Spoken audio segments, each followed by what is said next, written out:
Deadlands Dime Novels, The Adventures of Young and Holt, Issue 0, Once Upon a Time in the Weird West. I'm your narrator, Ernest Wick, intrepid reporter for the Tombstone Epitaph. In this issue, we meet our heroes. One, a former train hopper and small-time huckster turned gambler by the name of Porter Holt, and a veteran of the Weird West and dangerous gunslinger, Joshua Young. Now, as the issue begins, we pick up on the action as both of our heroes have had most of their traits and such all laid in, but you'll still get a good idea of what they're made of. From there, we talk about the important stuff, their friends and family, and how these two came across each other, their past, and of course, where they are now. Now, for those of you that like the crunch, we also delve a bit into their gear and other nifty items. Oh, one last note. Our intrepid marshal, God bless his heart, will often refer to fate ships as legend ships in this issue. We ask you to please forgive him as he endeavors to do better. Now, let's see where they're at.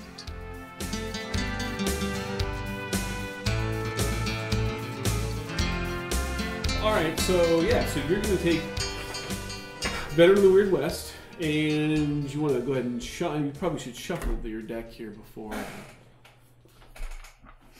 Oh, it is shuffled, but yeah, I'm probably going to shuffle again. Yeah, because there was a joker at the bottom, and we don't want that, yeah. Yeah, no. Yeah, Nice shuffle it, and just hold it back up and show the Joker again, right? yeah, we want to make sure we can absolutely get that Joker in there. That's probably going to be like the worst one. Or the best. Yeah. No, wait. Does it All right. does it need different for red? Is it different for red and black? Here's Joker? the thing. There is two Jokers in the deck. One to the left of the guy on the bicycle has a dark black bush. Okay. The other one has a light black bush. All right. So which one do you want to be red? So let's do the dark black as the black Joker, and the light black. I'm glad I wasn't the only one that noticed that too. I was like, I need something to latch onto for differences between the Jokers. All right, Marshall, you want to cut this deck? Would love to cut that deck. All right. We're going to give it a little try cut there. There you go, sir. 5 and a club. All right. Let's see what we got here. I was hoping for a face card. I'm going to make some notes. Of course, it probably just says consult the chart and ignore what the person drew. And make stuff up. This is where you stealthily roll a dice. All right. So you said you wanted to have a face card. That's what you're kind of hoping for? Yeah. All right. You do what you think best. No. I'm good with anything you do. He said before it happened. Here's what, because obviously you have no way of knowing what what any of these mean at all. I will. Let me think how I want to do this here. All right, and you want to you want a face card because I mean is your thought behind this that you're looking for like a real challenge or something to just really mess with him or something to mess with my character and hammer home as a plot point / something to roleplay. So here's what we'll do. I will let you either choose which face card you want, 10 through ace. Okay? Okay. You can just straight up choose it. Or you can keep that 5, but draw a second card as long as the second card is not a face card, and then take both results. Ooh, that's tempting. Ooh. How about draw a second card, even if it's a face card, to keep both? You really want to have that I'm good that with level of problems? I'm good with it. Is it? I don't want to ruin it. Aw. Deuce. All right. Now add them together. Add them together and you get a 7. Needed your character to stack the deck for me. I should have done the face card. I didn't make my roll. I'm sorry. Well. Ooh. Always a good sign when the first thing GM says after looking it up is, ooh. All right, partner. I can't actually tell you what these are, They're definitely going to affect how you play the character. Well, let's see. Let me look up this hindrance. And you guys also were looking at the. You knew you could take the hindrances and whatnot from the Savage Worlds core rules too. Yes, or edges for that matter. Which I've got one of those. Okay. Yeah. All right. There's not too many actually in the Deadlands book. Right. I'm surprised. Right. Because they just use the ones because they're pretty all well defining. I have to actually look up this hindrance because You've never seen it before. Well, I know. I can't remember what it does. I can't remember what it does. Yeah. Okay. All right. So here's your situation. Your first one. I hate to say it, but you got yourself some bad luck there, partner. You have the bad luck hindrance. Your hero is a little less lucky than most. He gets one less Benny, or in this case, one less legend chip per game session than normal. Your other problem is that you are addicted. The character would like to forget the things that he's seen. He has a major habit for alcohol, or a drug like opium or peyote. Your choice, but you're addicted. I'm good with drinking. I say, now I feel good because I was going to do a drunken monk with addiction major in liquor. The party of drunkards. All right. I've seen stuff, man. You have seen some things. All right. And the hindrances that I would like to take of my own volition now. Yeah. Yes. For major hindrance, elderly. Okay. And that gives you a few benefits, doesn't it? Gives me have to lower my vigor and strength to 1 die. Okay. Reduced by now. Yep. And I get 5 points that I can put into smarts skills. Gotcha. Your pace also looks like it's reduced by 1. Okay. Ooh, yeah. Your strength and vigor drop a die type to a minimum of D4 and cannot be raised thereafter. Yep. Well, plus side. So my strength and vigor are D4. Are they? Oof. Weak brothers. Oh my gosh. Is that what you're at too? Oh yeah. Nice. So what you're saying is, here's hoping you don't get shot too many times. Yes. Yeah, when you shoot first, you ain't got to worry about that. That's right. Yeah, very true. Okay. So you said you wanted us to go up by 10. Yeah, so we'll treat it as if you guys have been around for a little bit. So you've got 10 experience points more than what you would normally have. So, Brad, in your case, you're at 10. And then, Brad, of course, in your case, you're at 30. And then every 5 you get what? Every 5, yeah, you get an advance. And advances, I actually saw that here. So leveling up every 5 points gets an advance. In advance, you can do one of the following. You can gain a new edge, or you can increase a skill 1 die type that is equal to or greater than its linked attribute. Or you can increase 2 skills by 1 die type as long as they are not higher than the linked attribute. You can buy a new skill at a D4. Or you can increase 1 attribute by die type. However, you can only do that in 1 rank. Yeah. So novice, you can only do it once. Novice, you can only do it once. Seasoned, you only do it once. So you're halfway there, before you reach 21 experience. Or 20 experience, you'd want to use that attribute increase. My character's pretty simple. Okay. His worst nightmare? Death. Just straight up, he does not want to die. He will do everything to avoid that. That's why his hindrances are yellow, major, cautious, minor. My gosh. So basically, you're going to spend the entire time running away from danger. Now, I can make checks against this, but yes. And heavy sleeper, minor. I'd really like that one. Okay, so your worst nightmare is just straight up heavy sleeper minor. Yes. Hard of hearing minor. All right. So you were saying we may need a third person, Chris. Oh my gosh, this is wonderful. Okay, so worst nightmares, death, and then what were your 2 hindrances? I'm sorry. Yellow, major. Okay. And cautious, minor. And heavy sleeper, minor. I took 3. And then Brent, so you're elderly. Elderly. Addicted. And what's that? Addicted. Major. There are 2 versions of it. Yeah, you're addicted. He's major addicted. I gotta look up and see what that difference is. It means you have to drink, and if you don't, you get started in the shakes and stuff like that. Oh, bad luck. Bad luck. Yep. One less penny. Aelin. Minor. Ooh. I know. Even I was scared of that one. Hard of hearing. Minor. And there's another one I was thinking about taking. Even though I don't have to. The Grim Servant of Death. I didn't read about that one. If I roll a 1, I shoot an ally. Oh, that's right. You're more deadly or something. You get +1 to damage, but if I roll a 1, I hit an ally.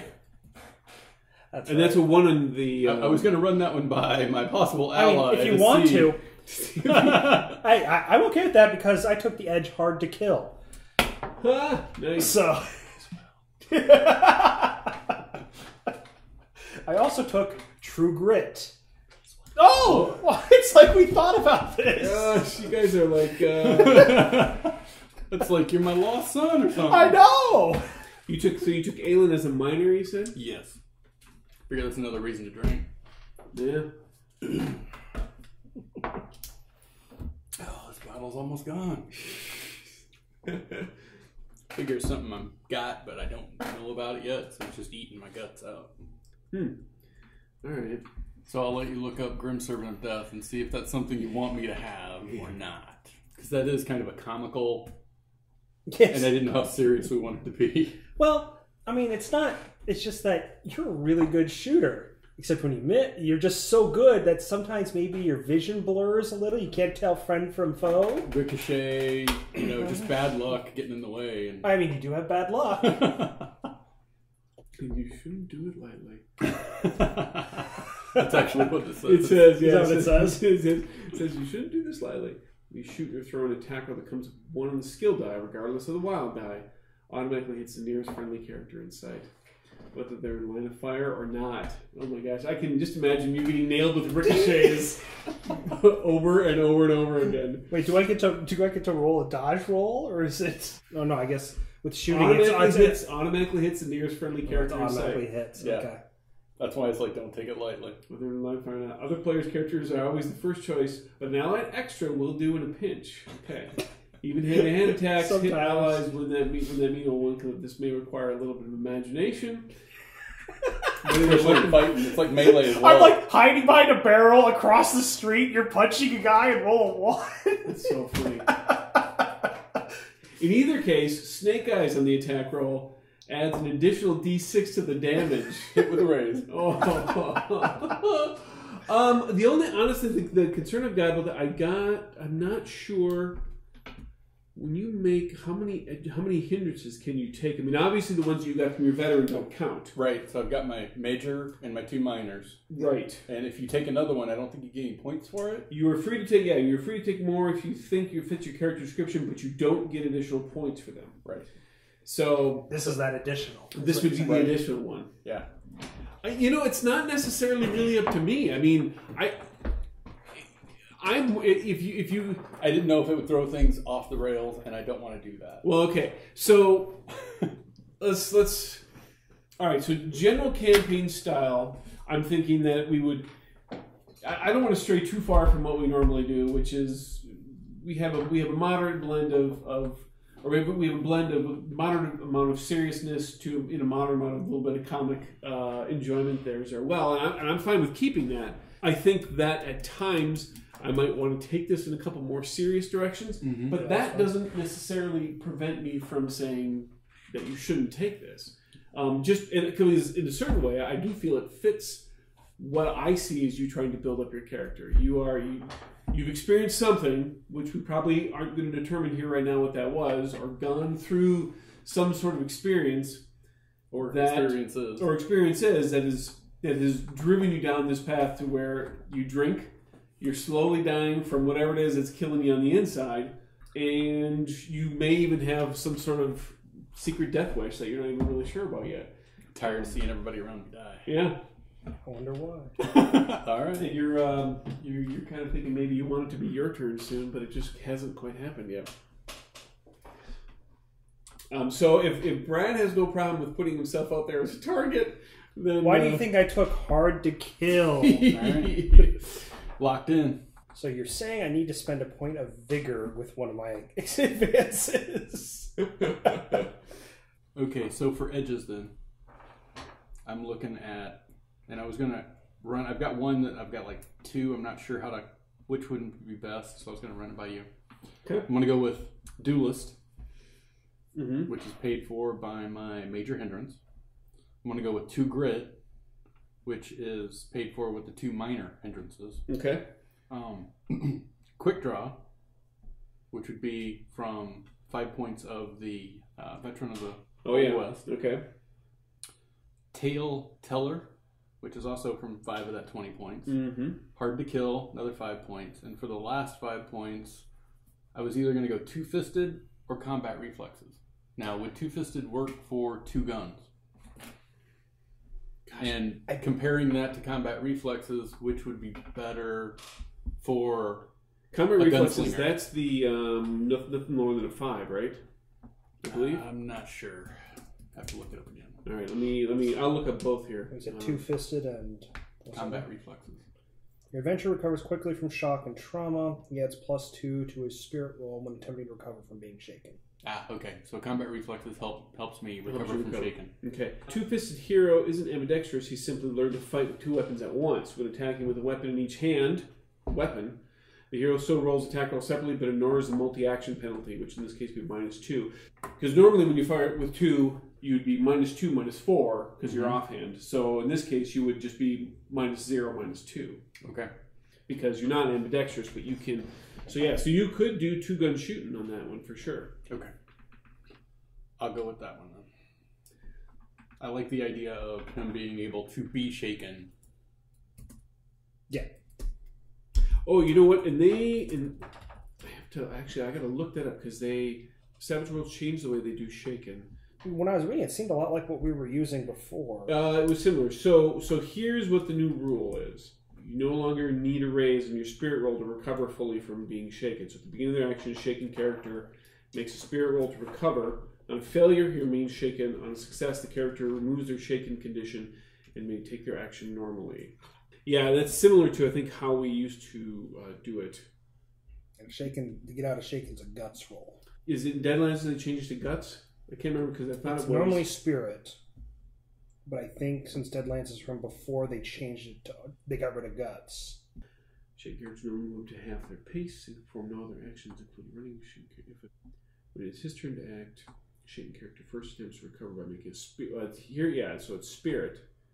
Oh, it is spirit? Yeah, but now Deadlands, could have changed that to being guts. Let's find out. This may not be true. Okay, so there's something they put out called Deadlands Deluxeified, which puts Deadlands into Savage Worlds Deluxe rules. Oh, okay. And they have Deadlands uses the Guts skill to represent a cowpoke's learned ability to master his own fear. Be sure to save a skill point or 2 for this. Guts, spirit. Guts reflects the hero's bravery. Characters are often called to make guts checks when they witness grisly scenes or encounter particularly horrific creatures. Guts is used in place of spirit for fear rolls. The marshal should refer to the fight table in Savage Worlds for the fixed area. It does not say anything about getting out of shaken, however. So you still would have to make that spirit roll. Okay. Okay. And what kind of... So, Brad, your edges are almost the same? I have arcane background magic. Yeah, makes sense. True grit and hard to kill. The true grit gives you just 1 more point of grit, right? It does indeed. Okay. It also lets me draw an extra card when I'm drawing cards. Ditto for gunslinging. Oh, that's right. I draw 5 cards plus 1 for each point of grit. 1 for each point of grit. Yeah. Yep. Same way with gunslinging. Okay. You have duelist, right? Yep. Is yours? Yeah. I didn't read anything about duels, so... I have. You know what? I haven't either. So if we happen to get a new duel, this will be fun. 10 points. 10 points of additional. Yep. To buy skills with cost-wise the same as a character creation or as a leveling up? It's as an advance. Okay. So it's either a new skill at D4, 2 skills that are less than the linked attribute, or 1 skill if it's above the linked attribute. And that's... If it's going above. And that's per 5 points. Per 5 points. Yes. Gotcha. Now, can we change some of that into gear? Can you change some of that into gear? That's a really good question. So if you wanted to spend an advance to, let's say, I think the wealthy edge gives you like an additional 250. So why don't we say you can have, if you want to spend an advance to purchase more stuff, let's give you $100. It says in here, just so you know, for 1 hindrance point, you can gain an additional $250. Oh, for an additional hindrance point. On character creation. Yes. That's during just character creation. So I don't know if it counts for advances like that. No, because it doesn't say anything about getting more like money or resources for advance. You know what? Let's split the difference. That'd be 125. So we'll just make it half of what that would be. I was actually kind of surprised how cheap everything was. And you can get the El Cheapo gear too, I believe. Yes, as well. I did not go for that this time. Gear is the one thing that I haven't really looked at. Yeah. There was such a big list of guns. Yeah. I wasn't sure like availability and... You know what? You've been around, so I don't think that's going to affect you. Okay. And you've been around enough that, you know, unless it's some sort of crazy weapon, you probably have access to it as well. What I have written down here is... Actually, what I was looking at, I essentially went through and looked at this, what would thematically fit? I was like, you know what? I want a Derringer. Oh, there you go. Yeah. And then I was like, you know what? So I looked up a Derringer. I was like, who's this guy Yancey Derringer? And then I'm like, he had 3 Derringers on him. I'm like, you know what? I'm going to do what he did. So I have 1 in my hat, 1 on my wrist, and 1 in my boot. Okay. I like it. Love it. May not be able to reload in battle, but I can do it. But yeah, hey. I also like the music. Oh, thank you. This apparently was a video game. It's called Outlaws. All right. So what else do we need to cover in regards to actual physical character creation? Base pace is 8, if I'm reading the character sheet right. Base pace is 6. And I'm at -1 for elderly, so that puts me at 7. 5. Sorry, 5. 3 so. Parry is 2 plus half your fighting. 2 plus half your fighting. So you got D8 fighting. Fighting is a D6. So 3, so it'll be 5. Okay. That's if they're punching you or hitting you at the club. Yeah, that's what they need to roll. Strictly melee. Toughness 2 plus half vigor. Vigor's D4, so that's 2. So toughness is a 4. All right. Yeah. Ouch. Well, I'm probably gonna spend that point on vigor. Grit. You get start with 1, and then you get 1 per rank. So so 3 because I've got true grit, seasoned, and novice. And yes. Okay. That'll help. I think that's each grit is like a +2 on your guts roll. Yeah. Yeah. So modifiers should probably go through and mark those on my skills, so I know. So you know what you've got. What modifies up? Okay. And starting monies. Everybody starts with was it 500 or was it 250? I think it's 250. Yeah. Okay. I think it's normally 500 for regular Savage Worlds and 250 for Deadlands. All right, so I'm going to use one of my advances for the 125, like we discussed. Sweet. Okay. The other one I'm going to use and bump 2 of my existing skills up 1 die. Okay. That are under my attribute level. Okay. Yes. I think my bumps. Streetwise are gambling. Guess who has both of those? Maybe we should have discussed our skills so that we could counterbalance each other. Well, I figured you were going shooting, so I was like, what? I don't need to focus too much on that. I'm a gunslinger who can't shoot straight. I've got a fighting D8, but a shooting D4. No, I'm kidding. But I shoot with this hand. Yeah, it's my drinking hand. Look at that. Steady as a rock. Steady as a rock.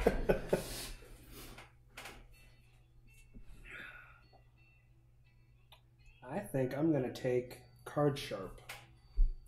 That would be a good one. So that'll help. So I was thinking about my character having trinkets. Okay. Little bits and bobs from previous adventures. Okay. Like it. So if it's listed on the shopping list, I'll just buy it based on that. Okay. But if it's just a trinkety thing like a locket or something like that, should I just throw $5 at it? Well, if it's, I would say if it's like a little tiny affectation like that, I would just go ahead and just write it down. Okay. Unless you get into, if you get into something that this bar of gold, yeah, this telescope I found might come handy. So if you get into something that would affect gameplay, okay, from a die rolling thing, then we can talk about what might be the cost on that. All right. And can I just have a black bag of trinkets? And then make them up as we go. Yeah, let's see why not. Yeah. All right, so let's see fake chips. Okay. At the start of each game, the marshal puts 20 white, 10 red, and 5 blue, or in this case, what looks like it would be 5 green. Yeah. All right, so 20 white, 10 red, 5 blue chips into a hat, cup, or other container called the fate pot. Each player, without looking, draws as many chips as his character is allowed, usually 3, unless you got bad luck. The marshal does the same, drawing 1 for each player in the game to use for the bad guys. The marshal control wild cards turn up in the game. He draws 2 extra chips. And for each, okay, fate chips come in 2 colors because each grants a different benefit.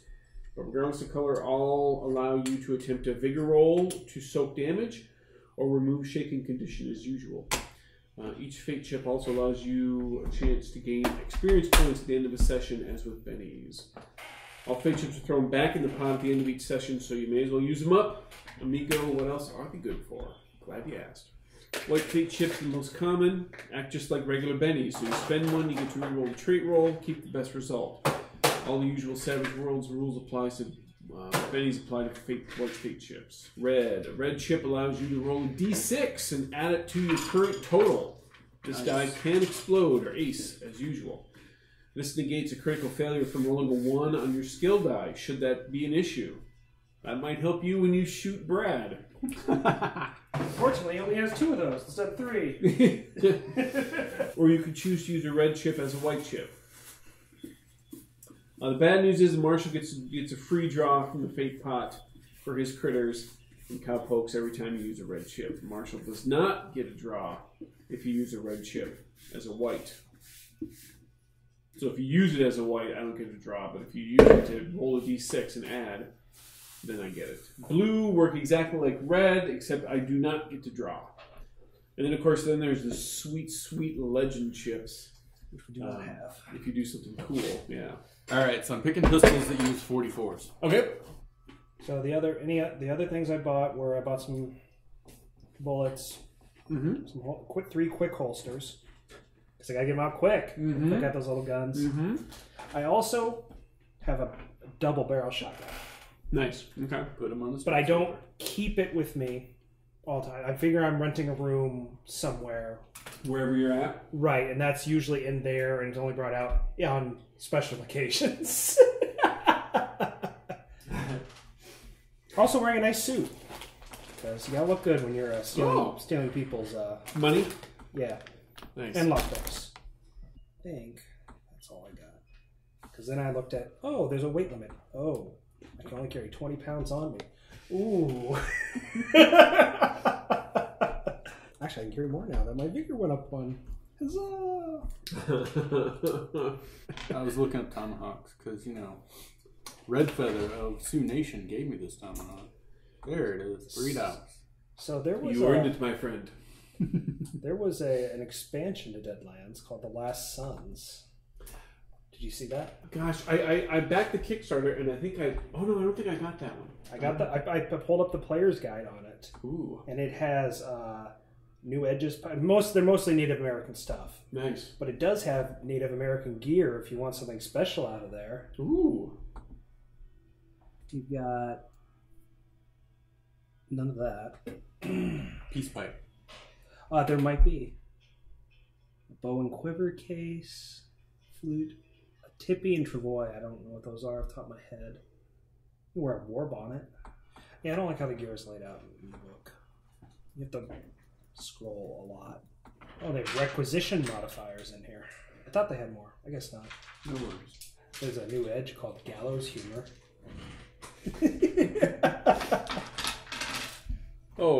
There's a combat edge called Two Gun Kid. Ooh. It's veteran only, however. Oh. But you need marksman, two-fisted, and shooting D10. Might have to increase my shooting 1. A gun in each hand is your trademark. When they speak, folks listen and die. I thought about being from the Sioux Nation, and my Indian name would be Speaks with Two Guns. Nice. During any round in which he does not move, the gunslinger with his edge can apply his marksman bonus to 2 separate targets. Some templates. Sweet. Which you may need.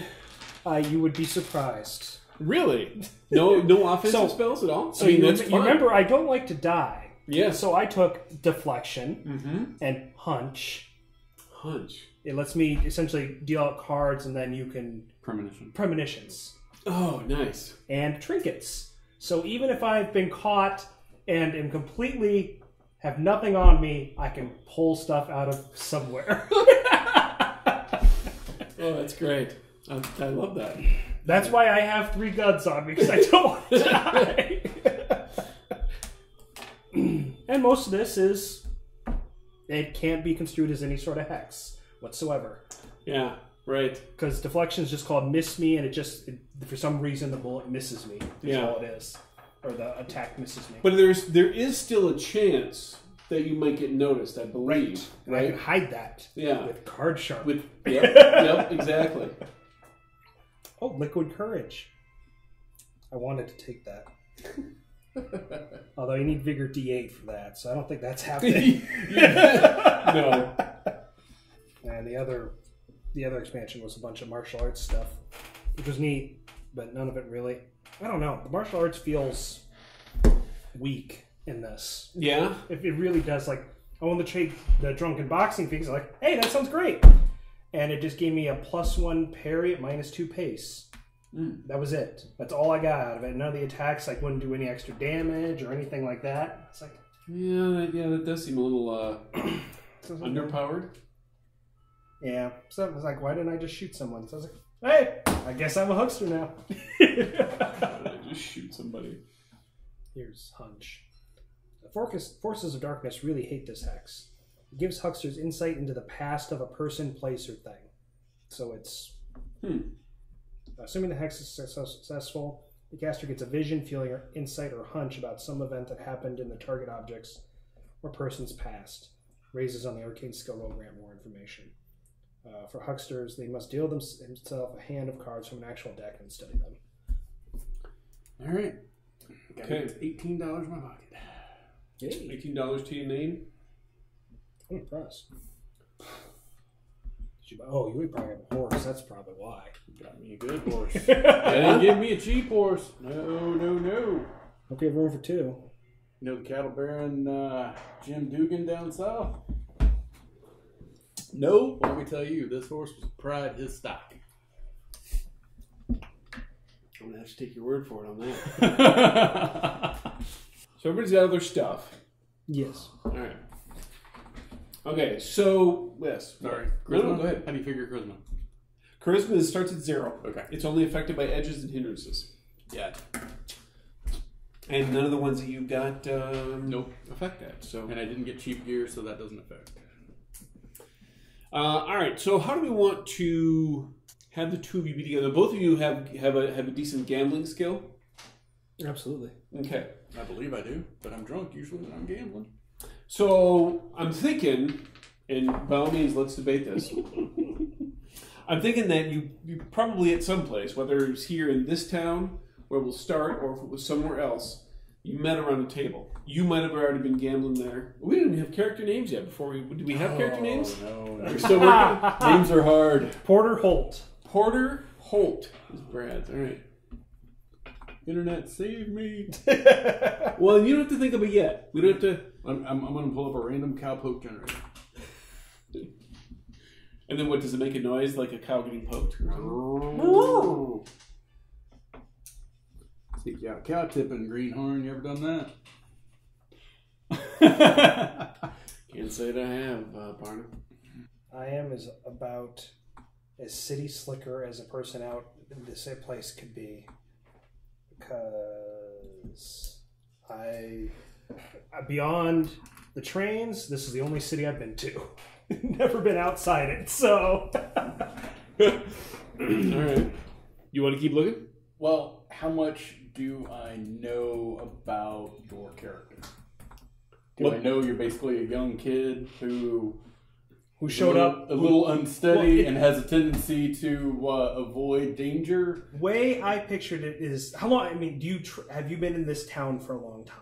Would be the. Well, hold on. Let's back up. No, let's back up for a second then, because here was my initial idea, but we can totally change Go this. for it. All right. So since you both seem to do stuff with gambling, I'm thinking that you were in whatever town you started. You were playing at the time. You came into town. You came off the train. Yes. Came into town, just kind of casing the place, getting the lay of the land, whatever. Thought he was an easy mark because he was drinking way too much and playing cards. So you're thinking that you're probably going to end up stealing from him, you know. Yeah. But it proved that he actually. It's not stealing. I won it fair and square. You won it fair and square, but you kind of soon realized that he wasn't the easy mark that you thought he was. Okay. And you guys kind of developed a mutual card sharking respect for each other. Had really no other prospects, and decided to hang out and travel together at that point.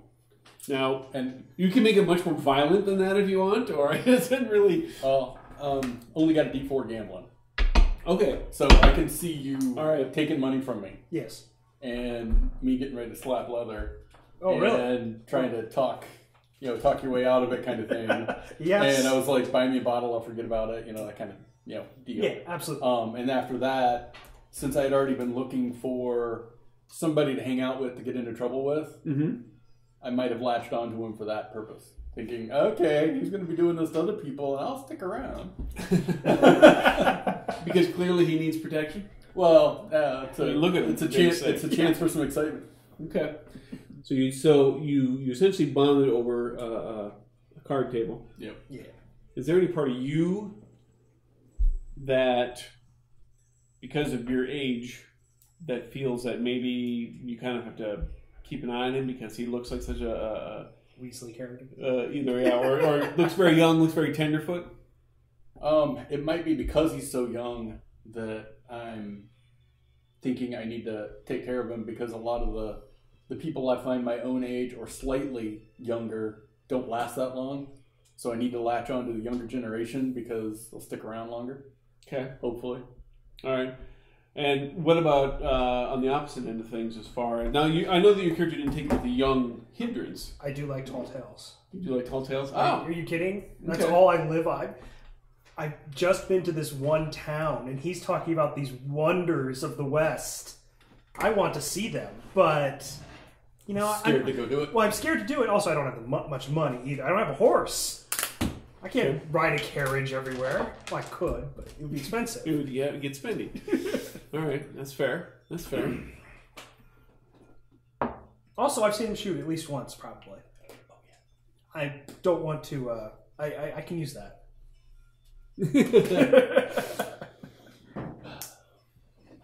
Your name was what again? Porter Holt. I'm going to go with Joshua Brett Young. Because he's not. Brett Young. It's ironic. I know. Don't you think? You know, I was about to say. I mean, it's like rain on your wedding day. Oh, I didn't name my guns. Oh, by the way, what hat are you wearing? Are you just wearing a brown hat? There were hats in the list. Did you pick one? Stetson. Oh, okay. It's brown though. Oh, I'm wearing a derby. So. Derby. We're gonna have to get you a right proper hat. So. That's just beautiful. This is beautiful. And a nice suit. Don't forget my nice suit. It's the only set of clothes I own, but I have a nice suit. You would have heard me talk about my guns before. Oh, have I? Yep. I've got a pair of Star revolvers that I named Kindness and Mercy. I have a Colt Dragoon. Dragoon. That is Misery's End. And a Colt Army that's Due Diligence. Because sometimes you just have to perform your due diligence. And let people have kindness and mercy. I don't know what any. I know what the Cold Army is, and I have an idea what a revolver is. I don't know what the Dragoon is. Is that a rifle? No, those are all pistols. Oh, are they? Yeah. So I've got a Winchester on my horse. Kindness and mercy on the hips. Yeah. Okay. On the hips, the Colt Army would be diagonal behind me. Okay. And the Dragoon would kind of be in the front at the angle. Nice. Hey, see, I went the opposite. Mine are all hidden. Yeah. So. And you just have the Derringers and the double-barreled shotgun. Right. Okay. The shotgun's a little harder to hide. It is very hard to hide. It was very hard to hide. I did. Okay, so in the gear list, they have shotgun thong listed there. I assume it's some sort of holster strap. Sling. Yeah. I could not. I looked up. I Google searched shotgun thong. I bet you that was a fun Google search. The top 3 pages. The top 3 pages of Google are all thongs with little shotguns on them. Google. I just like, well, I guess it's just some sort of sling for it. This is not the thong I'm looking for. Oh my gosh, that's awesome. We'll have to saw that barrel off and get you a hog leg. That's actually what I really wanted to do, was get a sawed off, but they didn't list it, so I didn't do anything with it yet. Yeah, if you have something to do while you're. Yep. Have you guys given any thought about extended family? What you left behind, good friends, or people that maybe you're trying to go see in regards to... Well, for mine, I was an abandoned kid on a train raised by train hoppers. Mm-hmm. And so I grew up on that, but I don't really have any...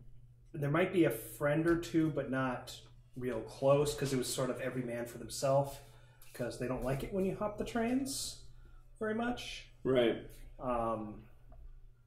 Let's say that there was at least one who was a guy. He definitely was older, and he was one of the ones who kind of taught you a lot of your train hopping skills. Okay. But he eventually decided to. He'd ended up getting hurt at one point in time on one particular train run, and when you got to the city that you were at, he decided that he was going to retire because he broke his shin, and so he needed time to recover, and then B, he began to realize that he was starting to lose his edge on the whole thing. He decided to kind of not necessarily go legitimate, but put some of his other skills to use, or go back to doing what he was doing, which at that point in time was a carpenter.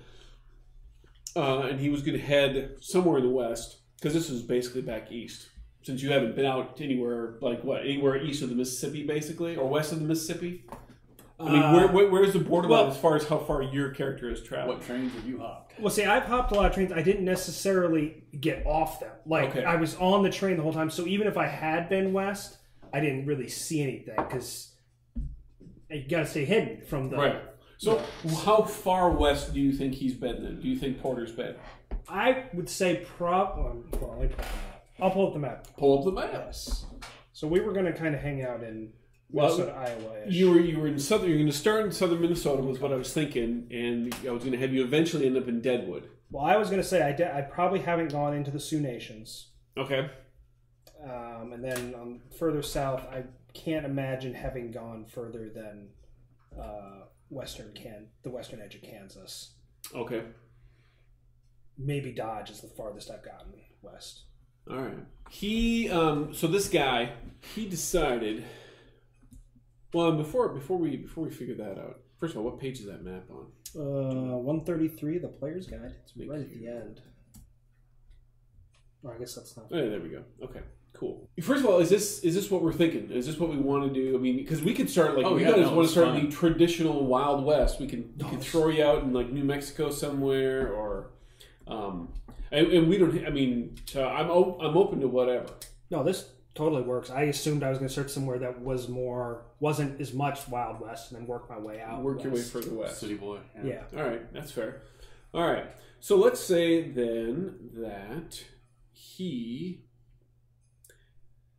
part of the reason maybe why you're where you're at right now is he finally settled somewhere and was able to get a hold of you, and he's out in Cheyenne right now.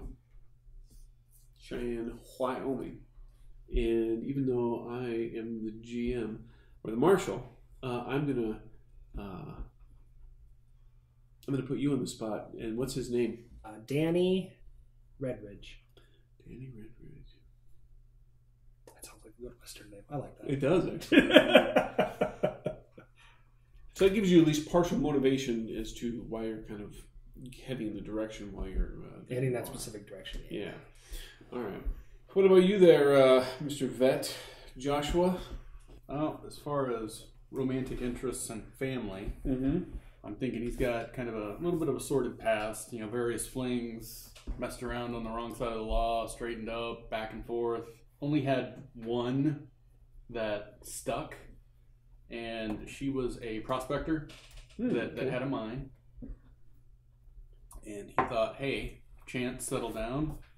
Turns out kids weren't in the picture, but his old posse or an old group of affiliates showed up, started taking advantage since she had a mine and a house as a place to hang low and get into mischief. And words were said, some were shot, the rest left. Haven't seen them in years, but you know, didn't leave on the best of terms. You and your old posse didn't leave on good terms. Right. Okay. I'm thinking she didn't make it in the shootout, or she got mad and kicked me out too.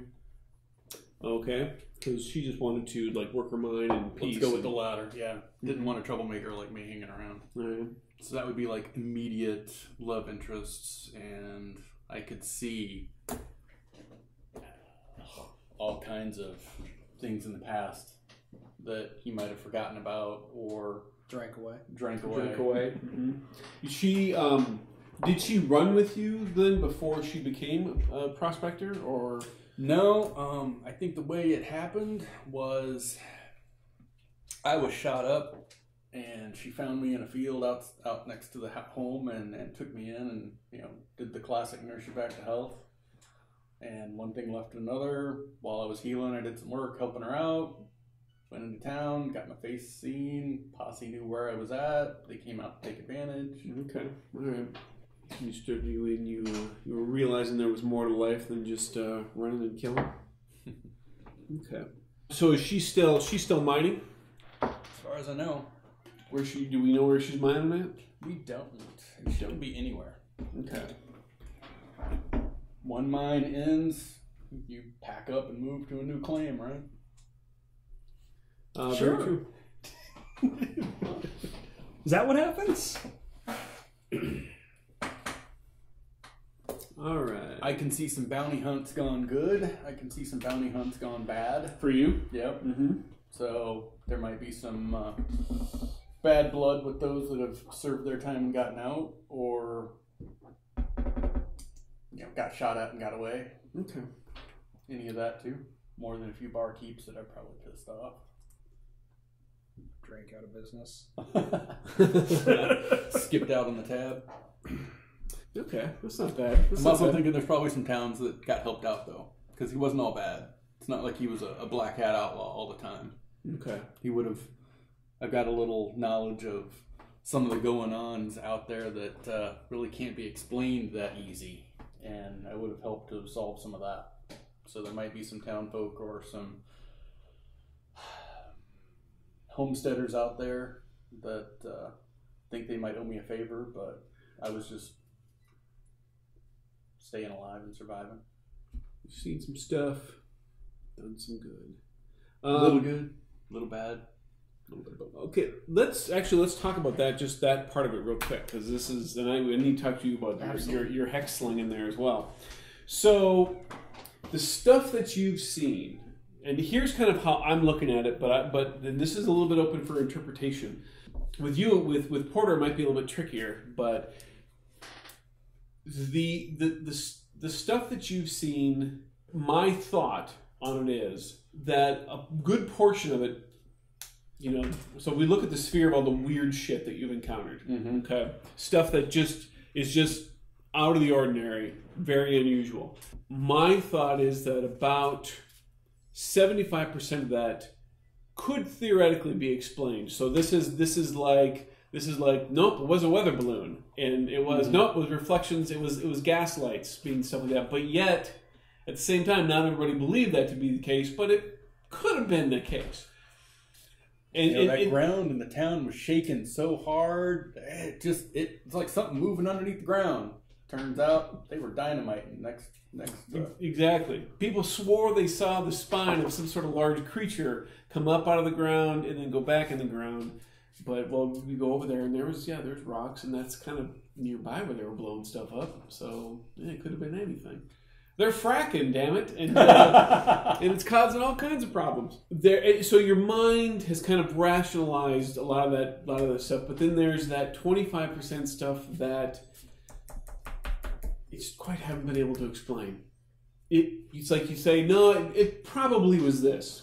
Odds are that guy, he hadn't eaten in a while, and so he looked thinner than he probably should have, and and he moved real fast, so those probably was just the way the moonlight was hitting his face, and those really weren't fangs that I swear I saw. It didn't matter that I was only 2 feet away from him. When you're out wandering the desert and you get hungry, I can understand you just biting into a horse because you're hungry. And being okay with that. But yeah, you just either it's the back of your mind, it just keeps niggling away. You can't rationalize it. You can't turn away from it, and that's part of what has driven you to drink. Because I can rationalize it, but then I've also heard the stories of things. Yeah. So I can also see him with his tale teller, taking some of those pieces that he's heard and weaving them into the story to keep interest going. Absolutely. Okay. And I want to say, and we want to figure this out now, but there's one thing that you did encounter that did scare the living daylights out of you in a way that you'd never been scared before. And I don't like talking about it. It pushed you to a point where, like afterwards, you went and drank so much that when you finally got out of that drunken stupor, you're still not sure if that actually happened, but yet your mind will occasionally have flashbacks to this thing, and you don't know if it happened or not, but you think it might have. And if it did, good God. And maybe I'm kicking myself for not doing something about it, sure. Or there was loss of life involved, or something in that regard, and that's another regret. So maybe that's something I see in your character as me being that terrified and not able to act with whatever that was. If that's what it was, I need to break somebody of that so that they don't have that regret in their life. You're quite the person to do that with. Yeah, really. There's some weird shit out there. I have no idea what you're talking about.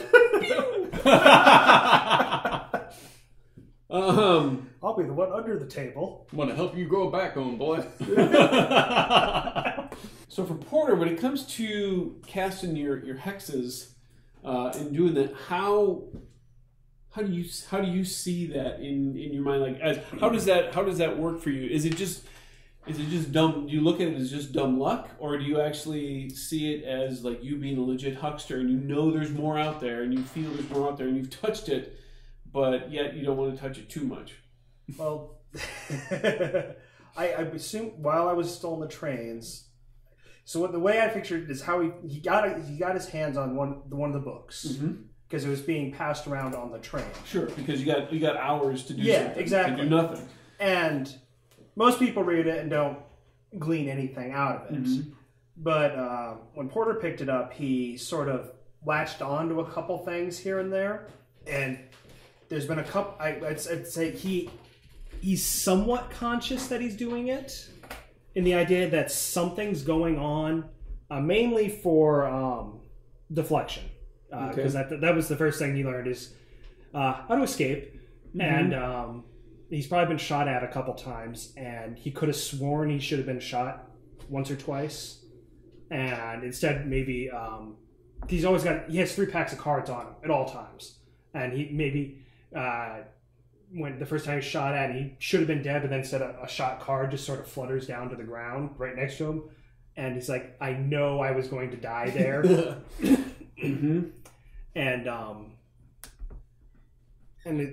because of Hunch, he definitely feels like he has a sixth sense in that aspect. Like he knows something. That's why he's real cautious, because if something bad's coming, he wants to get out of there first thing. He doesn't want to be anywhere near it. So I would say he has an idea of what he's doing. He's not very good at drawing on it all the time. So yeah, I get that. So is it? So you kind of like almost came about it in a certain sense, almost on accident. Like whether you saw, like when they talk about the books and they had the diagrams of how card layouts and stuff like that in the book.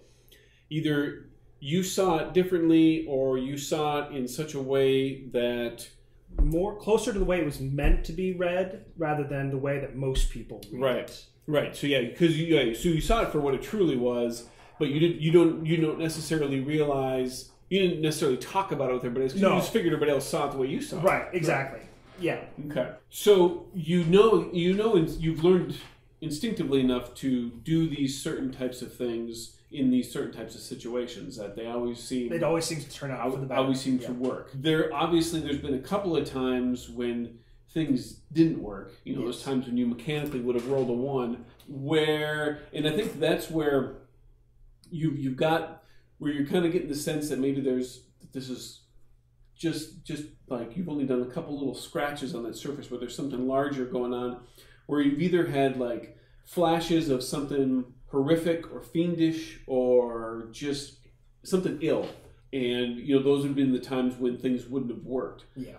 So you haven't had like full on, you know, visions in a astral projection type sense. If we were to borrow from Shadowrun, but you've gotten glimpses of things that you can't in your head you can't quite explain. Obviously, you can't see this stuff, but it only seems to happen in those situations where you go and use it. It's like you said, sometimes it works, sometimes it doesn't work. Okay, let me ask you this: Has Porter ever encountered another huckster?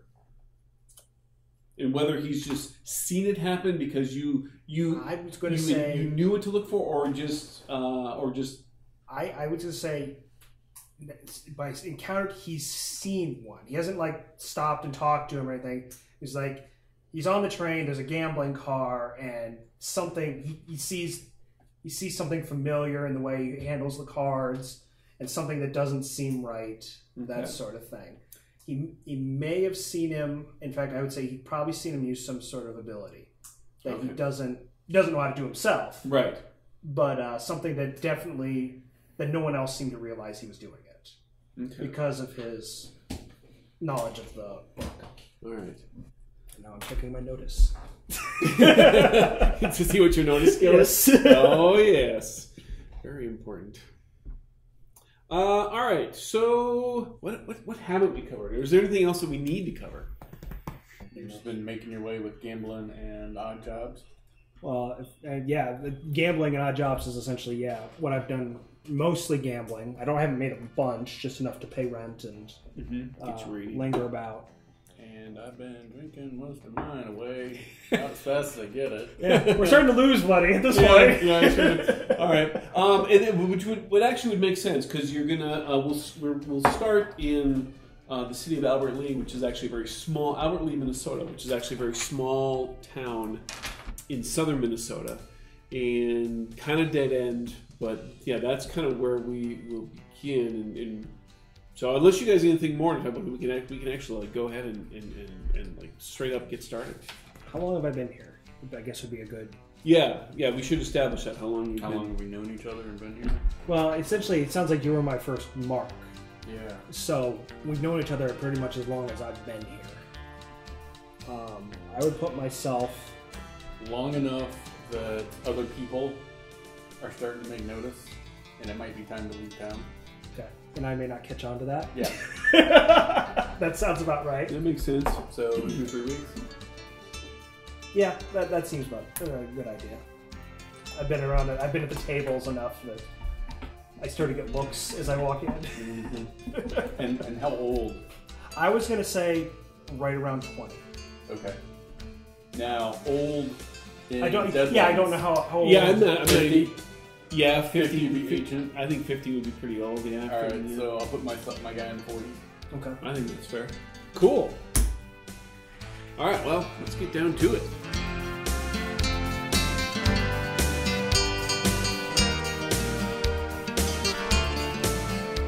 Thanks for enjoying this issue of Deadlands Dime Novels, The Adventures of Young and Holt. Tune in next time for issue number 1, The 310 to Worthington, where Young and Holt run afoul of an angry card player, some hopeful miners, Sioux raiders, and a rather nervous stranger. Deadlands and Savage Worlds are of course the property of Pinnacle Entertainment Group. Learn more about their great games at their website, peginc.com. And of course, thanks always to our good friends at Fear the Boot. You can support their Patreon at patreon.com/feartheboot. Over there, you can get a bit more insight into our beloved Marshall's mind, and a lot more, if that pleases you. I'm Ernest Wick for the Tombstone Epitaph. Keep the sun on your face, but beware of the shadows at night.